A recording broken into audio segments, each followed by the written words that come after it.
The lighting has always been a really huge part of the Dead Space franchise. Lighting, right up there with the sound, is one of our key sort of tools of the trade when it comes to getting a really great horror atmosphere. On a lot of game teams, you won't have any dedicated lighters, just the people who build the sets sort of also throw the lights on them. Here we have as many lighters as we do character people, because to us, like, the lighting really is almost like a character. I always try to ask the lighters to have at least the light doing something, either fritzing or fading or changing color all the time.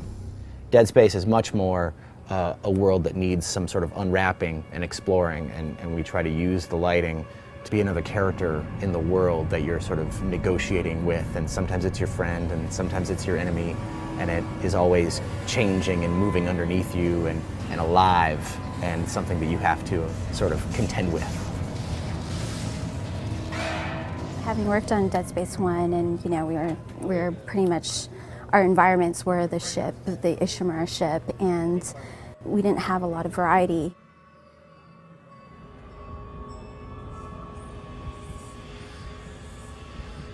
And now we're on this huge city, so there's all sorts of different lighting situations, from, let's say, a Vegas-like shopping mall with bright lights and animation going all the time, that light starts to fail. It's kind of different than what we're used to seeing in the traditional Dead Space, because it's brighter, and a lot of the spaces that we have are really dark. Depending on the space, there could be anything from like 10 lights to hundreds of lights.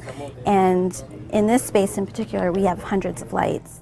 The challenge here is having all the lights, but also keeping it creepy at the same time. So you can see it's kind of deserted, you don't know what's going on. Sort of telling a story and seeing, oh, okay, what's happened here? Why is there papers on the floor? So we sort of highlight those areas. Where the lights used to be all kind of going and panning and everything, now they're all sort of out, and it's just the long shadows from the light outside the window that have changed everything. The main character has a spotlight the whole time, and that really can dictate how the player sees things and what their experience is like. And it's really critical, because we will light a space that without you in it, without the player in it, it really hasn't come alive yet and may feel sort of flat. But when you get the player's light in there, it really comes alive, and you start to sort of only see that part, and all the other lights become like the supporting cast for the player's light to do its thing.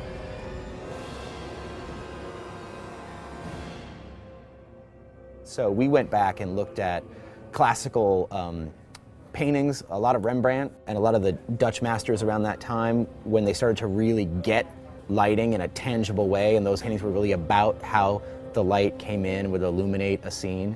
And I think you can see a lot of that in sort of our strategy. A lot of times you see like stuff set on spaceships, right, sci-fi stuff.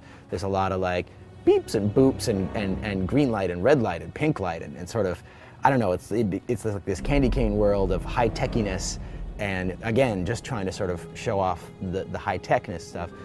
That can lead to sort of a fanciful, fantastical atmosphere, and that's not what we wanted at all, right? We want white and yellow lights that are sort of very realistic and conservative, that really lead to a grounded, believable atmosphere where bad things are really happening. I think the best inspiration comes from just real life. So people, the lighting team will come in and have examples, or they'll even, set up little tiny lights and do stuff at their desk, trying to sort of create interesting shadows or create little stories like that. And yeah, we're always looking for inspiration.